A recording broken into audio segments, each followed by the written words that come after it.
धतूरे का बहुत अच्छा क्रम है महाराज। वो केवल शिवरात्रि के दिन करने का होता है। कहते हैं जिसका व्यापार ना चले, व्यवसाय ना चल रहा हो, बहुत ज्यादा कष्ट में जीवन निकल रहा हो और बहुत ही ज्यादा तकलीफ हो रही हो, तो धतूरे को हल्दी में डुबोकर शंकर भगवान को शिवरात्रि के दिन रात को 12 बजे समर्पित करें। उस धतूरे को वापस उठा लाएं 5-10 मिनट के बाद, श्री शिवाय नमस्तुभ्यम बोलकर लाल कपड़े में उसको बांधकर व्यापार वाली जगह में कहीं पर भी उसको बांध दिया जाए। व्यापार पीछे नहीं हटता, व्यापार अग्रण्य भाव में बढ़ता चले जाता है। महाराज उस धतूरे को केवल परंतु शिवरात्रि के दिन रात को 12 बजे ही किया जाए, हल्दी में डुबोना पड़ता है।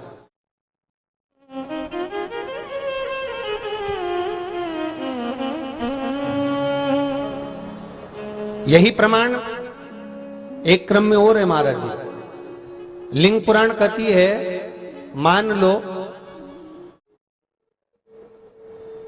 किसी व्यक्ति को कोई एक भारी बीमारी हो गई, बड़ा रोग हो गया और वो रोग डॉक्टर कह रहा है कि ये ठीक नहीं होना है, बहुत तकलीफ उसमें है और कष्ट ही कष्ट है, वो ठीक नहीं हो रहा, दवाइयां लग रही, गोलियां खा रहे हैं। तो महाराज उसका भी वर्णन है। 7 धतूरे, कितने धतूरे लेना है? 7 धतूरे। कोई सी भी शिवरात्रि से मतलब महीने में एक बार शिवरात्रि आती है, प्रत्येक महीने आती है। किसी भी शिवरात्रि के दिन 7 धतूरे लेकर, एक धतूरे में मौली लच्छा नाड़ा लपेटकर,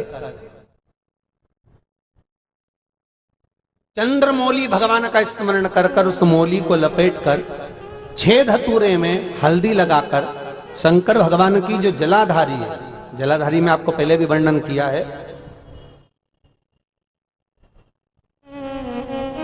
शंकर भगवान का ये शिवलिंग है, ये जलाधारी है, ये भगवान का जल निकलने का स्त्रोत, चरणारविंद का भाव। शिवलिंग जहां रखा हुआ है ये पार्वती जी का हस्त कमल है, जो ये गोल भाग है ये पार्वती का हस्त कमल है, जहां शिवलिंग रखा है। जहां से जल नीचे गिरता है उसके सीधे भाग में श्री गणेश जी महाराज का स्थान है, उसके उल्टे भाग में श्री कार्तिकेय जी का स्थान है। जलाधारी के सामने एक मोटी सी लाइन होती है, कहीं सांप बना होता है, कहीं स्थान बना होता है। जो मोटी सी लाइन है ये शंकर भगवान की सबसे छोटी लड़की अशोक सुंदरी का स्थान है। जलाधारी के ऊपर जो 3 टेकी लगी है ये भृगु ऋषि का, भृंगी गण का स्थान है। इसके ऊपर जो कलश है, कलश में जो पानी भरा जाता है, वो पानी जो बूंद बूंद नीचे गिरता है, ये शंकर भगवान की 5 लड़कियों का स्थान है। जया, विषहरा, सामरीबारी, धोतली और देव, ये 5 लड़कियों का स्थान है। शंकर भगवान का संपूर्ण परिवार शिवलिंग के सामने से, जहां से जल चालू होता है गिरने के लिए नीचे की ओर जब जल जाता है, उस स्थान पर भगवान शंकर के सारे गणों का स्थान है। फिर जब जल बहकर सामने की ओर जाता है, जितनी दूर तक जल जाता है उतनी दूर तक भगवान शंकर के उस जल भाग को ग्रहण करने के लिए 33 कोटि देवताओं का स्थान है। इसलिए उस जल को हम लांघते नहीं है, क्योंकि वहां 33 कोटि देवता विराजमान रहते हैं महाराज।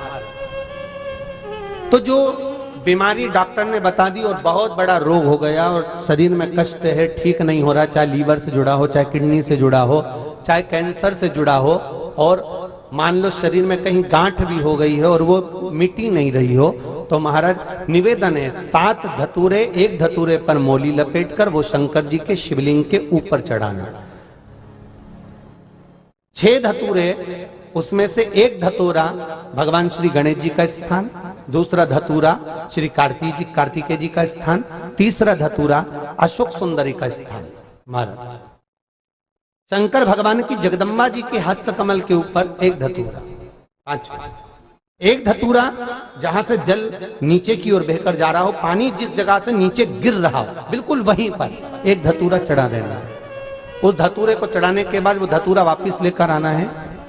अवधूतेश्वर महादेव का नाम लेकर या चंपेश्वर महादेव का नाम लेकर उस धतूरे को, जो बीमार व्यक्ति है उसका स्पर्श कराकर बेलपत्री के पेड़ के नीचे पटकवा देना है महाराज। धीरे धीरे रोग में आराम मिलना प्रारंभ हो जाता है, औषधियां धीरे धीरे समाप्त हो जाती हैं और व्यक्ति स्वस्थ हो जाता है। ये केवल शिवरात्रि के दिन ही होता। 12 महीने शिवरात्रि आती है, आप किसी भी शिवरात्रि को कर सकते हो, किसी भी शिवरात्रि।